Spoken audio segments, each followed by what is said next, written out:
Bismillahirrahmanirrahim. Assalamualaikum warahmatullahi wabarakatuh.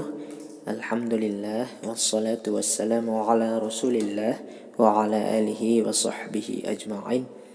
Kaifa halukum anak-anak soleh solehah sekalian? Semoga kita semuanya selalu dalam lindungan Allah Subhanahu wa taala. Mari kita bersyukur kepada Allah Subhanahu wa taala atas segala nikmat dan karunia yang telah Allah anugerahkan kepada kita sekalian. Salawat dan salam semoga tetap tercurahkan untuk junjungan kita Nabi besar Muhammad sallallahu alaihi wasallam.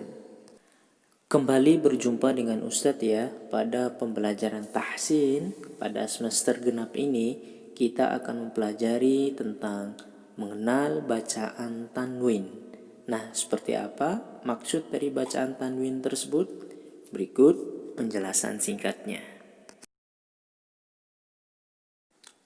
Pertama adalah pengertian tanwin.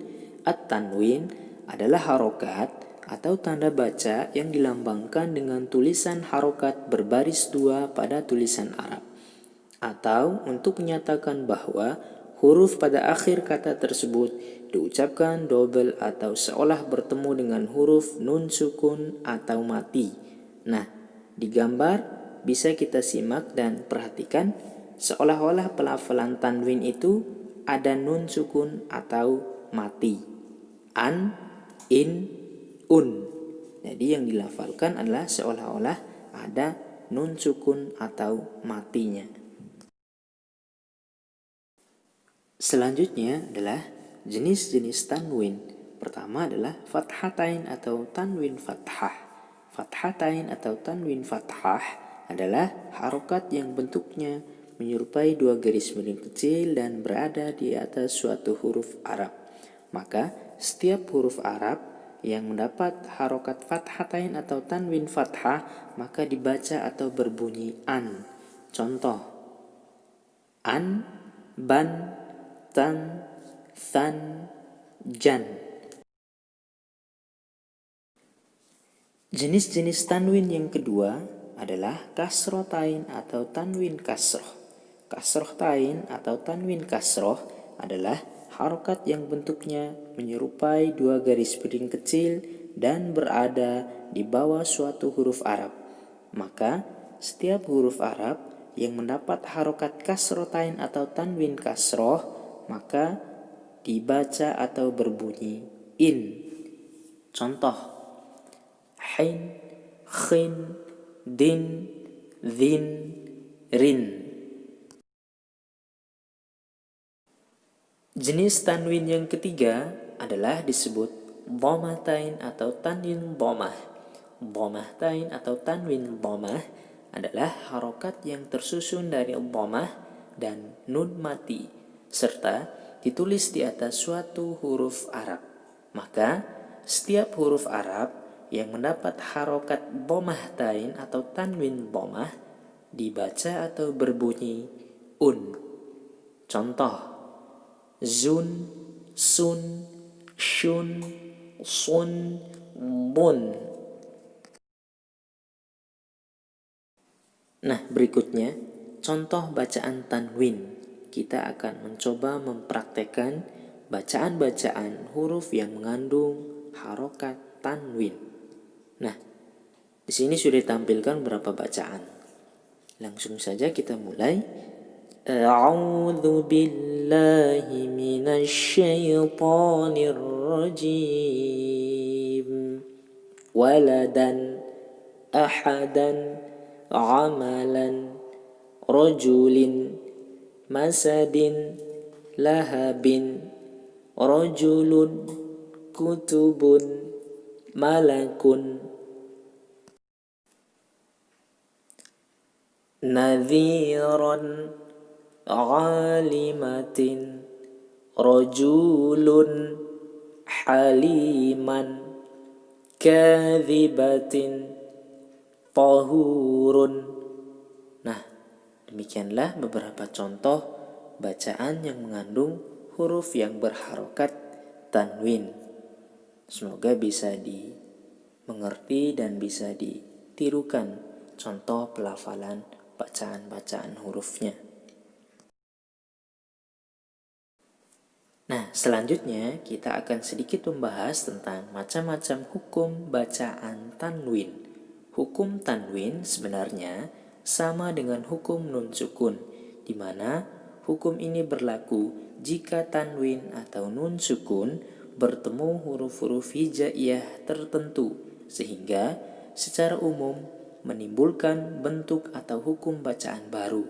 Di antaranya adalah ada yang disebut dengan idhar halqi, kemudian idgham, kemudian iqlab, kemudian ikhfa hakiki. Hukum bacaan tanwin yang pertama adalah idhar halqi. Idhar halqi secara bahasa terdiri dari dua kata, yaitu idhar dan halqi. Idhar artinya jelas, sedangkan halqi artinya kerongkongan. Idhar halqi secara istilah yaitu mengeluarkan huruf idhar dari tempat keluarnya tanpa dengung secara sempurna. Maksudnya, apabila ada huruf nun mati atau tanwin bertemu dengan huruf idhar, maka nun mati atau tanwinnya dibaca dengan jelas tanpa mendengung. Huruf-huruf idhar halqi ada 6, yaitu alif, ha, ghain, ha, ghain, dan kha. Adapun contoh bacaan dalam kalimat, perhatikan. Azaban alima, an'amta, nutfatin khalaqa. Nah, perhatikan letak tanwin dan diikuti oleh huruf-huruf idhar halqi. Selanjutnya, hukum tanwin yang kedua adalah idgham. Idgham secara bahasa berarti memasukkan suatu ke dalam sesuatu. Adapun pengertian idgham secara istilah adalah memasukkan suatu huruf mati pada huruf yang berharokat, sehingga kedua huruf tersebut menjadi satu yang bertasydid. Huruf idgham ada 6, yaitu nun, lam, waw, mim, ro, dan ya. Maka apabila ada huruf nun mati atau tanwin bertemu dengan salah satu dari keenam huruf idgham di atas, maka huruf nun mati atau tanwin dimasukkan pada huruf berikutnya sehingga menjadi satu huruf yang bertasydid. Nah, selanjutnya dalam proses pengucapan idgham dibagi menjadi dua, yaitu pertama disebut dengan idgham bi gunnah. Idgham artinya memasukkan, bi gunnah artinya dengan mendengung, yakni memasukkan huruf nun mati atau tanwin pada huruf berikutnya disertai dengan mendengung. Huruf idgham bi gunnah ini yang 6 tadi ternyata ada 4, yaitu nun, waw, mim, dan ya. Adapun contoh bacaan pada kalimat seperti wujuhu yawma idzin katsiran wa yahdi. Selanjutnya jenis idgham yang kedua adalah idgham bila gunnah, yaitu masukkan huruf nun mati atau tanwin pada huruf berikutnya tanpa disertai dengan mendengung. Huruf idgham bila gunnah ada 2, yaitu lam dan ro. Contoh bacaan dalam kalimat yaitu malallubada mir rabbihim. Jadi jelas perbedaannya dengan yang bi gunnah tadi. Kalau yang bila gunnah dengan tidak mendengung, dengan mempercepat bacaan hanya menekan tasydidnya saja. Kemudian hukum bacaan tanwin yang ketiga disebut iqlab. Iqlab secara bahasa berarti merubah sesuatu dari bentuk asalnya. Adapun secara istilah adalah merubah bunyi nun atau tanwin dengan bunyi mim yang disamarkan disertai dengan suara mendengung. Huruf iqlab ini hanya ada 1, yaitu huruf ba. Contoh bacaan dalam kalimat alimum bidzati mim ba'dih. Jadi disertai dengan mendengung. Selanjutnya, hukum bacaan tanwin yang keempat adalah ikhfa hakiki. Ikhfa hakiki secara bahasa berarti samar. Adapun secara istilah adalah mengucapkan huruf dengan sifat di antara idhar dan idgham tanpa tasydid dengan mempertahankan gunnah atau dengungnya. Huruf ikhfa ada 15, yaitu zai, zal, dal, jim, tha, ta, za, ta, bot, sod, shin, sin, kaf, qaf, dan fa.